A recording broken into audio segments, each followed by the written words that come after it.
Good morning students. Welcome to online platform of Shri Academy. Today we are going to study third chapter poem named How to Tell Wild Animals of class 10th. Here the title of the poem is How to Tell Wild Animals. In the title, tell words stands for the word identify, means how to identify wild animals. It is a funny poem. Before starting the poem, let's know something about the poet. Carolyn Wells is the poet of the poem. She was born on 18 June 1862. She was an American writer and poet. She was known for her children's stories, mystery novels, and humorous verses. Wells wrote about 170 books during the first 10 years of her career. She died on 26 March 1942 in New York. Now let's continue with the story. Here, this humorous poem suggests some dangerous ways to identify for wild animals. Read it aloud, keeping to a strong and regular rhythm. So now let's start the story. If ever you should go by chance to jungle in the east, and if there should you advance a large and tawny beast, if he roars at you as soon you're dying, you'll know it is the Asian lion. So in the first stanza, poet says that if you ever get chance to visit jungle in the east, means jungle situated in Asia. So if you ever get a chance to visit the jungle in Asia, and if there should you advance, means if you see someone coming towards you, a large and tawny beast, that means a large means very big, and tawny means brown colored hairy beast means animal. So if you see a big hairy brown colored animal coming towards you, if he roars at you as you are dying and coming towards you, if he roars very loud, as much as loud, like if hearing the sound of his roar you feel yourself dying, means that much scary sound he creates, you will know it is the Asian lion. तो आपको पता चलेगा, then you will come to know that the animal roaring is Asian lion. Means in first stanza, poet is saying that if some way lion comes towards you and roars at you, it as much loud as you will feel that you are dying hearing his terrible sound, you will feel yourself dying. So that animal is Asian lion. In the first stanza, poet has used the two poetic devices, means personification and here comparison is made. So here it is personification, and alliteration means repetition of words. You are, you'll, so why is repeated here. And the rhyming scheme of the poem is A B C C, just chance and advance. Chance and advance are rhyming words. Ease, here chance and advance, these are same words, means it sounds same, so they are written as A. Then east, here it is written east, then beast, east beast, they sound same, so first word is A, second word is B, then again chance is matching sound with, has rhyming sound with advance, so it is A, then it is again east and B, so B. Dine is Asian lion, so you are dine lion, here this is the same rhyming word, so C. So the rhyming scheme of the stanza is A, B, A, B, C, C. Okay, now coming to the second stanza. Or if sometime when roaming round a noble wild beast greet you. If you are saved from Asian lions and then you continue your journey in the jungle, then you will find that roaming around means while roaming in the jungle, a noble, that means royal, wild beast greets you. Do animal greets anybody? No, animals do not greets anyone. So here greets you is the personification used. The poetic device personification is used in these lines. With black strip on yellow ground, just notice if he eats you. This simple rule may help you learn the Bengal tiger to discern. So here it is poet is saying that if you are saved from Asian lion and then you continue your journey, then you will meet if you see a noble, means very royal animal coming towards you and he greets you. He has black strips on yellow ground, means he has yellow colored body with black strips on it. And just notice if he eats you, और आप notice करेंगे कि अगर वो आपको खा लेता है. This simple rule means this is the simple rule that may help you learn the Bengal tiger is that means that to discern means to understand. So you will come to understand that the animal is Bengal tiger. So isn't it funny that you if he will eat you, then how you will come to know, you will know more, you will not be alive to know which animal he is. So it is really funny that to identify Bengal tiger we have to become its prey. If strolling forth a beast you in the second stanza also the personification and alliteration is used. You can see y is used, yellow, u, and personification as comparison is made. Greets means animal is compared to a human being, whereas human being greets each other, whereas animals never greets anyone. So alliteration and personification is used as poetic device. And round u do not match each other. So a, b, round and ground are the rhyming words. So a, b, a, u is repeated. So a, b, a, b, then learn or discern. So CC. The rhyming scheme of second stanza is also A, B, A, B, C, C.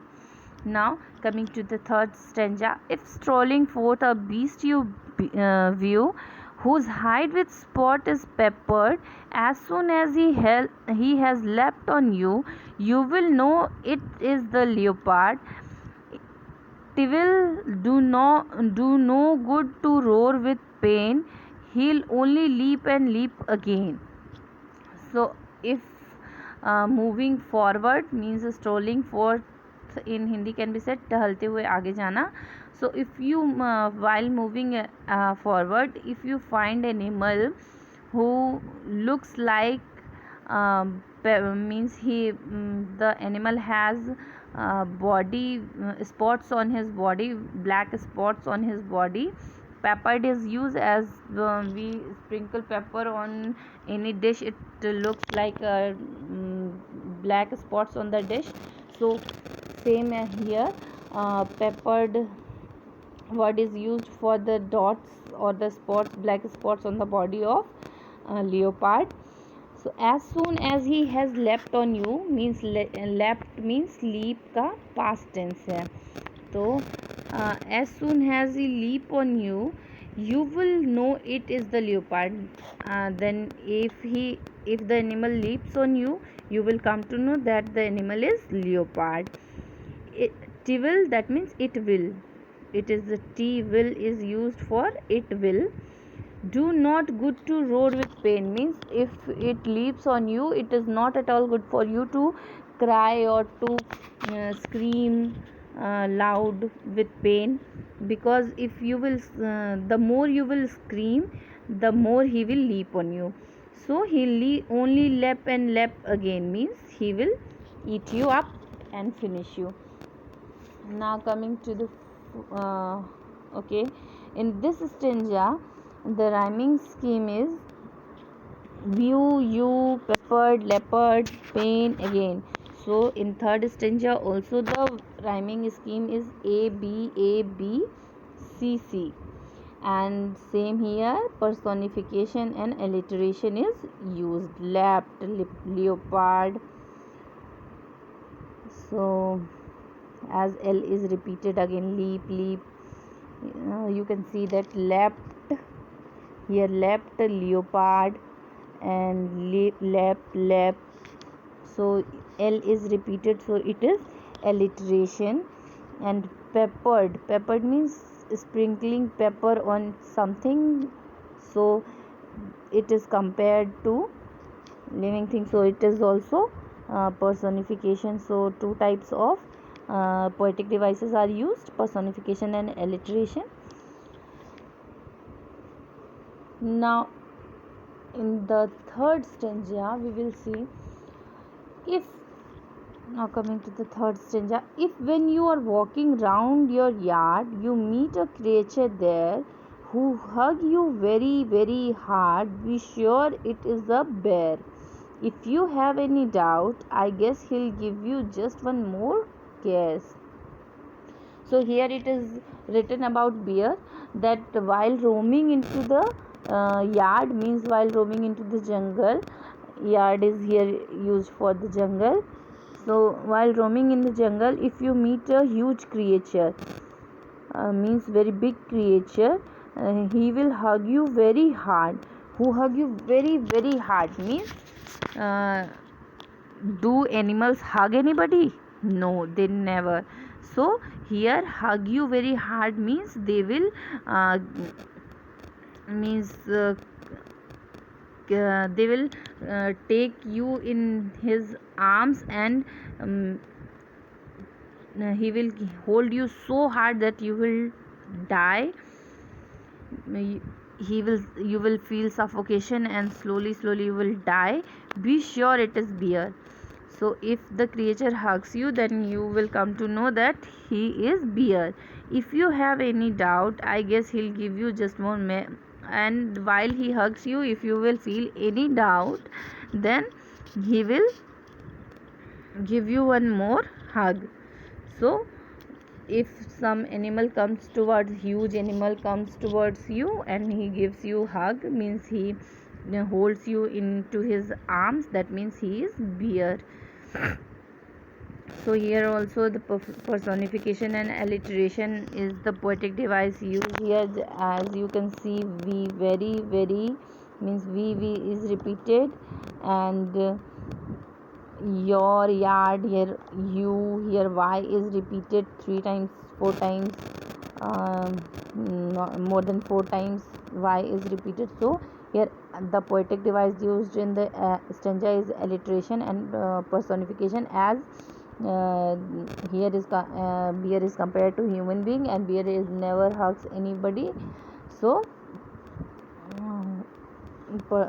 two poetic devices used, and the rhyming scheme here also is A B and C C.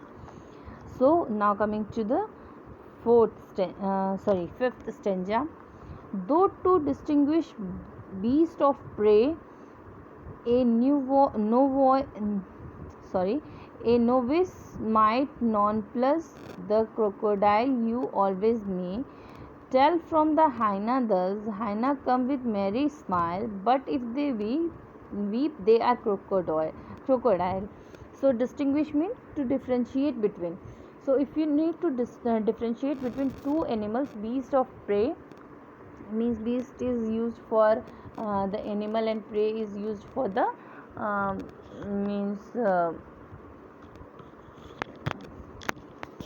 animal he will eat him. So beast and prey, if you are going to distinguish between two, No vice means new, something new. Nonplus means confused. So you don't need to confuse in that. The crocodile you always may tell from the hyena दस, और crocodile और हाइना के बीच में आप comparison कर सकते हैं, differentiate कर सकते हैं. कैसे? Hyenas come with merry smile. Hyenas always come with smile on their face. But if they weep, they are crocodile.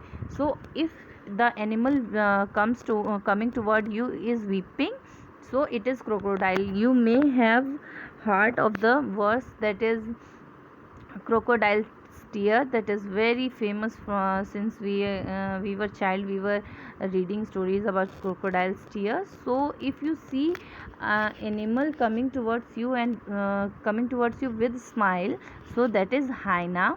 And if you see the animal coming towards you is weeping, so it is crocodile. Here also alliteration and personification is used, as the n is repeated here. You can see that no voice, non plus, n is repeated. Where there are many other word, hyena, h is repeated. So alliteration and personification are the two poetic devices used in the stanza. And here also the rhyming scheme of the poem is a b c c. So now coming to the last stanza. The true chameleon is small, a lizard sort of thing. He hasn't any ears at all and not a single wing. If there is nothing on the tree, this the chameleon you see. And lastly, the poet states that the true chameleon is small, a lizard sort of thing. Means chameleon एक छोटा सा छिपकली के तरह का जानवर होता है. He hasn't any ears, that means chameleons do not have ears. So and do not have single wings, means the chameleon do not have wings and ears. So if there is nothing on a tree, if you cannot see anything on a tree, this is the chameleon you see. So if there is nothing on the tree to see, then you will see a chameleon over there. So chameleon is a kind of animal who changes its color according to the situation. In the last stanza, same two poetic devices are used, alliteration and personification, and the rhyming scheme of the poem is also a b c c. So if any one of you have any doubt in the poem, you can discuss it with me. Now thanking you, I would like to conclude my video.